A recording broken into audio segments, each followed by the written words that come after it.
എന്ന് തീരുമി ദുരിതം എന്ന് ദയനീയാവസ്ഥയോടെ പറയുന്നവരുണ്ട്.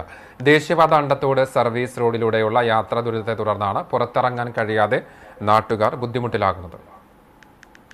ഇമ്പിച്ചിബാവ റോഡ് സെന്റർ മുതൽ ഫെഡറൽ ബാങ്ക് വരെയുള്ള ഭാഗം മുഴുവൻ ആഴ്ചകളായി പൊളിച്ചിട്ടിരിക്കുകയാണ്.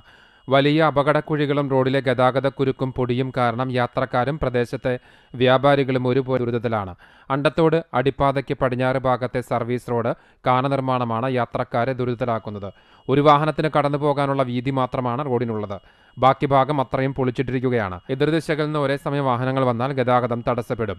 വലിയ വാഹനങ്ങളും ലോറികളും അടിപ്പാതയിലൂടെ മറുഭാഗത്തെ സർവീസ് റോഡിലൂടെയാണ് കടന്നുപോകുന്നത്. ഇവിടെ കാന സർവീസ് റോഡ് പണി തുടങ്ങിയിട്ട് മാസങ്ങളായെങ്കിലും എവിടെയും എത്തിയിട്ടില്ല. വല്ലപ്പോഴും മാത്രമേ പണിക്കാർ ഉണ്ടാകുന്ന സാഹചര്യമുള്ളൂ. തൊഴിലാളികളുടെ എണ്ണവും വളരെ കുറവാണ്. നിർമ്മിച്ച ഭാഗങ്ങൾ പൊളിക്കലും വീണ്ടും പണിയിലുമാണ് പ്രധാനപ്പെട്ട പരിപാടി. പണി നിരീക്ഷിക്കാൻ ഹൈവേ അതോറിറ്റി ഉദ്യോഗസ്ഥരോ കരാർ കമ്പനി ജീവനക്കാരോ ഉണ്ടാകാറില്ലെന്ന് നാട്ടുകാർ പറയുന്നു.